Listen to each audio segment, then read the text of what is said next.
Welcome to Public Speaking with Peter George. Do you want to be calm, confident, and credible every time you speak in public? Then stay tuned as Peter and his guests discuss public speaking tips, techniques, and tactics that help you increase your impact, influence, and income. Here's your host, the author of The Captivating Public Speaker, Peter George. Have you ever thought about working with a speech pathologist? Well, neither have I. At least not since I worked with one in elementary school. But maybe it's time to consider the idea. So listen in and hear speech pathologist Lenora Edwards explain how working with a speech pathologist can help improve communication and presentation skills, whether you're speaking to one person across a desk, 12 people in a conference room, or 1,000 people in an auditorium.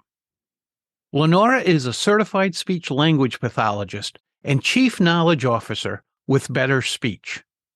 Since 2010, she has worked with individuals of all ages, from little ones who are learning to understand and express themselves, to adults who want to improve their speaking skills and become a more fluent and effective communicator.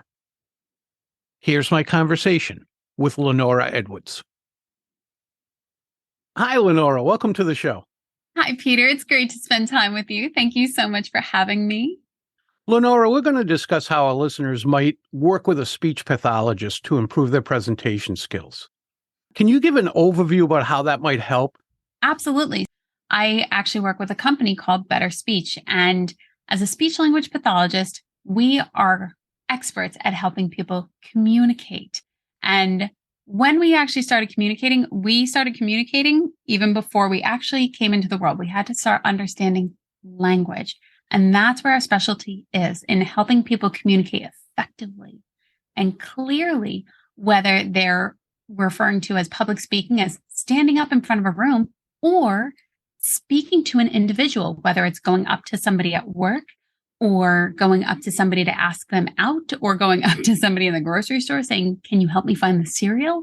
So we are experts at helping people communicate in whatever way they would like to effectively communicate.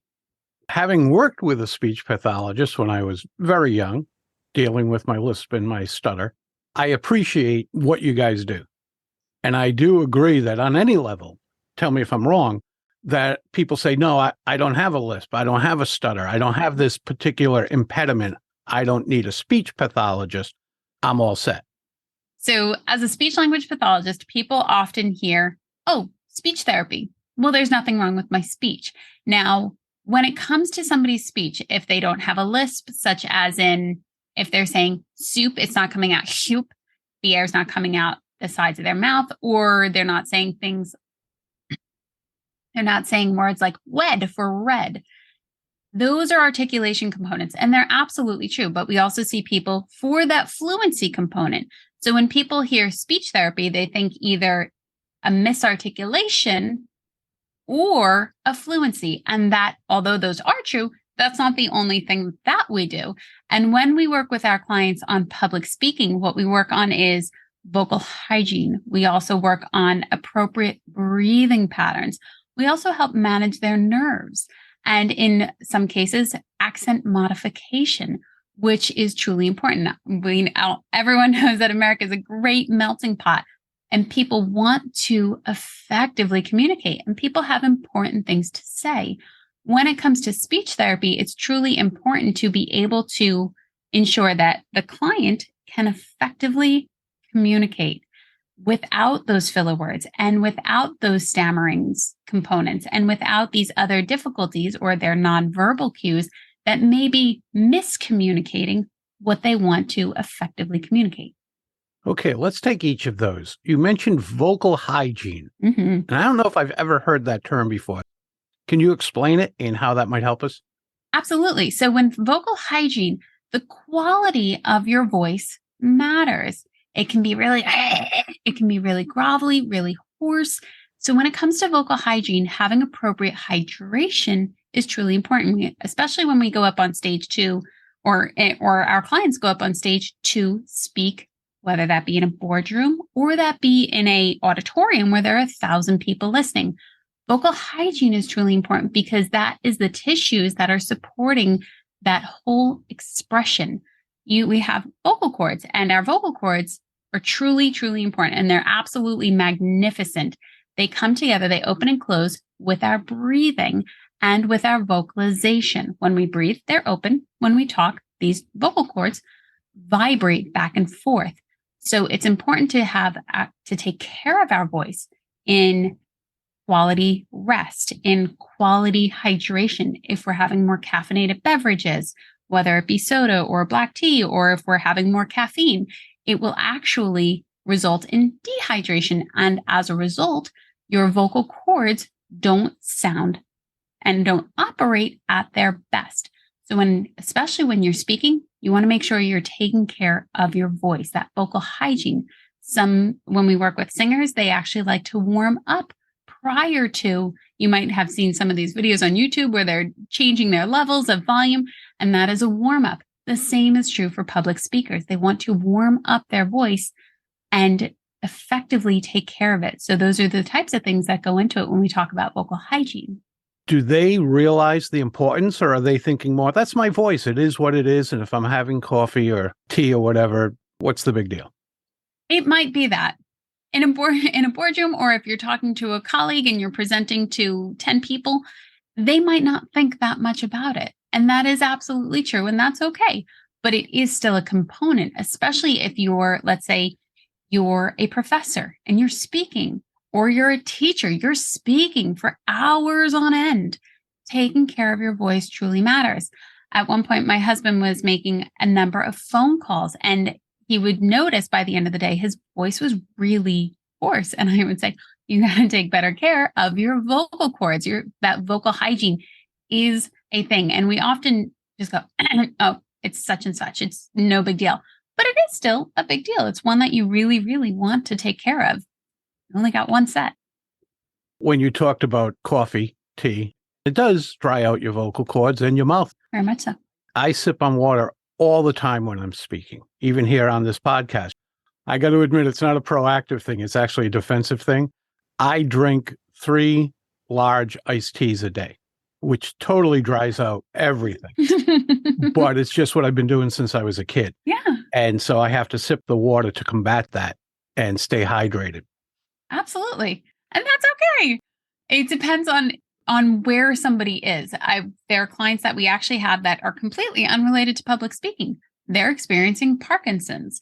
And when they're having neurological difficulties and the vocal cords are not operating at their best, it can cause not only voice difficulties, but it can also cause breathing difficulties as well as swallowing difficulties. So it's important to truly take care of this magnificent set of muscles that we have that are in our throat. I'll try.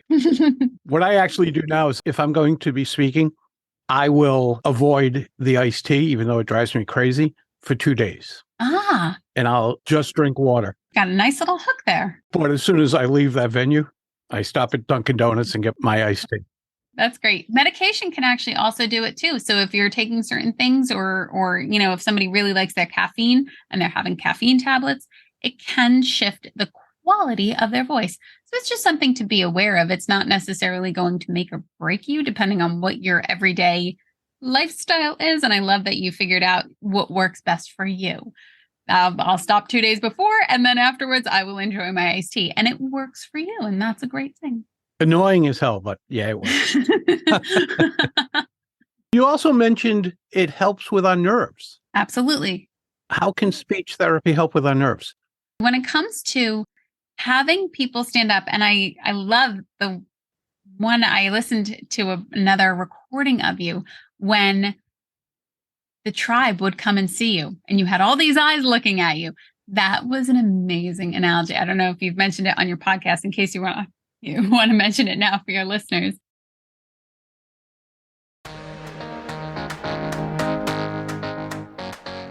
Are you ready to be the captivating public speaker you've been striving to be? Then schedule your free call with Peter at petergeorgepublicspeaking.com/call. Again, that's petergeorgepublicspeaking.com/call. Now back to Peter and his guest.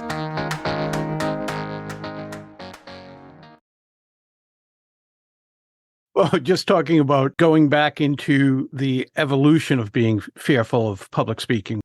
Theory has it, if a bunch of eyes were looking at you, it was a dangerous situation. That has grown over time with us and stayed in our reptilian brains. I love it that you pointed that out. And that is so absolutely magnificent because I used to think of it, you reframed it for me when I was listening. I used to think of it as when I was little and I had to perform in kindergarten on stage with all the parents looking at us and you're just up there in total frozen mode and you don't know what's going on. I was not a performer of any sort when I would go out and do sports or be on stage. That was very uncharacteristic of me when I was younger. So I love that you pointed out that maybe, Lenora, it goes all the way back and not just to kindergarten. No, but there are things that happened much more recently in our lives, usually when we're younger, not necessarily so, that will also put that in our heads. Yeah, completely. So when it comes to speech therapy and how we help people breathe differently, we focus on diaphragmatic breathing. We focus on ensuring that that individual, and we do create care plans and treatment plans based on an individual. So one of them in particular is helping them find ways to quite literally calm the nervous system. Because when you're in that heightened state of arousal of people are looking at me, you have a lot going on. There is a chemical hormonal exchange occurring, and it can sometimes be really comfortable for people being up there. And other times it can be really uncomfortable for people being up there. So when they're having these difficulties, when it's uncomfortable, we walk them through different breathing techniques. We walk them also through ways to stay calm and visualization leading up to it so that you know what your body is going through. And we will put our clients in those visualization scenarios of, okay, and now you're going to stand on stage. You're in front of the microphone. And we move them into those experiences while we're one-on-one with them on Zoom and helping them navigate where they are, how they're feeling, and the tools and techniques that they need in that moment that will best serve them. So that way, their nervous system can quite literally become acclimated to being in that situation. And then they can effectively communicate. Now that they've rehearsed it a number of times, not only are they aware of the discomfort, we've now maneuvered them into a new space where they feel much more confident and capable of standing up there. And it's not necessarily as people who do speak on stage, we don't necessarily run into the situation going, I 100% am great. We're going into the event going, I have the tools and techniques that I need to allow me to be in this situation and feel comfortable, to feel confident, to effectively communicate my message. Yes, there might be a little bit of discomfort, but that's okay. And that's normal and that's natural. There's nothing wrong with that. It's that tipping scale that we want. We want to feel much better when we're up on stage, as do our clients. And that is what's most important. What I tell my clients, they say, help me get rid of that feeling. I'm not so sure you want to get rid of it. You want to know why it's happening. You want to know how to control it, manage it, but not get rid of it because it's adrenaline. And having adrenaline in you says something important is going to happen. Very much so. No different than my client who jumps out of planes. She says it's the same feeling. Completely. Her body's just saying something pretty cool is going to happen. When we don't know why that's happening and we're not comfortable with speaking, all of a sudden that becomes, I'm fearful. This is not good. This is a stressful situation. I love the way you said that. That was absolutely beautiful.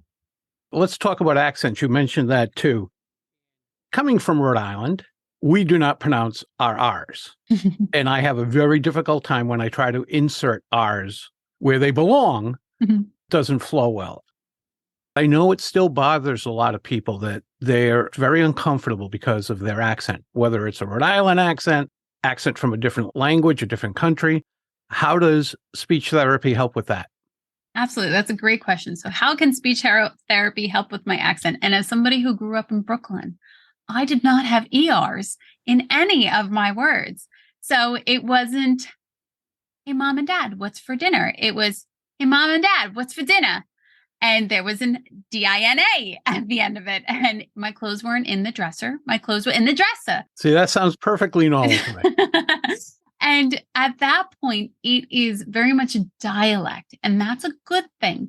you are in, especially when you grew up in Brooklyn or you grew up in Rhode Island or you grew up in Boston, whatever the case may be, you have a dialect. And that is a good thing because that is the language that you learned in your environment. And your brain wires to learn the language of your environment. So that is a very, very good thing. When it comes to accent modification, and the clients that we do work with on Zoom they sometimes are from other states, but a lot of the time they're from another country. And we have a number of physicians that we work with on Zoom through Better Speech that we're helping to modify their accent, not to eliminate their accent, but to modify it so that they can more effectively communicate with their patients and other physicians within the hospital system, wherever they are. And the reason that's important is because people want to communicate. We naturally want to be heard. We naturally want to be understood. That's great. And as we're coming into different environments and navigating in different situations that we come to in life, it's important that we can still effectively communicate those things. So they might often be from a different country where we're just helping draw their awareness to what they're doing versus to what we're doing. It's not saying you're the problem. It's saying, here, let's work on this. This is important to you. And in working on it, we also work to make it very casual and conversational. So I don't have my clients necessarily read, and this is how I will improve. That's robotic. We want it to be natural. We want it to feel comfortable. So a lot of the time, as we're in our formal structure, we're also practicing formally our informal structure of how we communicate in conversation so that they know when they go to the grocery store or when they go into the hospital or when they go over to meet new people, they can communicate the way that they want and they can be clearly understood and that they don't have to worry, can these people understand me? They already know they can be understood. And that's important for your confidence. Completely. And that's a great thing when they can feel more confident and more competent in their skills. And that's the intention of therapy. It's not how accurately can you produce this? It's how accurately and comfortably and competently can you produce this on a consistent basis? It's not about hitting markers on our paper. It's you being able to, or our clients, being able to use the tools and the techniques that we're practicing so that you can feel more confident and more competent. What does this look like? Someone comes to work with you or maybe even does it online. What does speech therapy look like? So with betterspeech.com, we have been online since long before the pandemic. And the great thing is that we are throughout the entire US and we're also international. So we are able to meet with our clients on their schedule and in their state. And that is a great thing. So for me, I live in one state, but I'm licensed in 5 states. So it allows me to work with clients that I would have never had the opportunity to work for or work with before. So I have clients in Colorado and I also have clients in Florida. Never would I have met them in my entire life.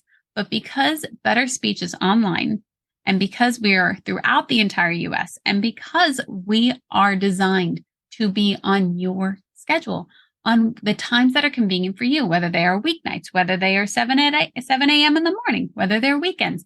That was the intention of why we had all participated and started this business to begin with. It's truly important to be able to be of service in the way that we are, truly important to be of service in convenient ways. We want to, if you go to a clinic, you might experience 7 a.m. to 5 p.m. and that's it. But there are plenty of people that need therapy services at 6 p.m. at night or at 8 p.m. at night. And because we are able to be on somebody else's schedule and work with them, that's a beautiful thing. We're also right there in your pocket, whether we are on Zoom on your phone, we are on Zoom on your tablet, or we are on Zoom on your computer. It is truly convenient and it is so in the most comfortable place that you are in. And that was the intention as to why we were providing the service to begin with in the way that we do. Where can my listeners learn more about you and the services you provide? You can visit us at betterspeech.com. And one of my absolute favorite things about this company is If you have questions and you would like to see if it's a right fit for you, or if you have questions about your communication that you're not sure of, you have the opportunity to visit betterspeech.com and click free consultation. And we offer a complimentary consultation to everyone. And what that means is you as the client, you as the person that's inquiring about speech therapy services, has the opportunity to speak with a board-certified speech language pathologist completely free as early as the next business day. So if you're wondering and you're listening to this podcast, whether you're driving all the way to California or you're awake and at 2 a.m. and you're curious about your speech, we are there the next business day. And that is so important because if you went for outpatient therapy services or you wanted to go if it was another avenue that you were trying, you might have to wait 6 months. And that's a big deal. So the fact that we are throughout the entire US and we can provide speech therapy services as early as the next day is a huge, huge thing that we are incredibly proud of. We want to be of service and we want people to be able to effectively communicate. I think that's important because when someone finally decides to look into something like this, it's a big step for a lot of people. And if they have to wait too long, there's a lot of time to back out from it, second guess it. And if they get help right away, or at least have a conversation right away, that's going to be empowering. Very much so. And I could not agree more with you because we can really back out of it, especially when you're like, I can dodge this meeting. I can dodge that. Because we are there to support you, you don't have to dodge stuff anymore. And you don't have to wait. It's not this 6-month wait list anymore. It's as early as the next business day. And it's a big, big deal. Lenora, thanks so much for being here and explaining how this works and how my listeners can help themselves. Thank you so much for having me, Peter. It was a pleasure spending time with you. That's a wrap of another episode of Public Speaking with Peter George. Be sure to tune in again for a conversation with another public speaking expert. And remember to use the link in the show notes to go to Amazon and check out Peter's acclaimed book, The Captivating Public Speaker.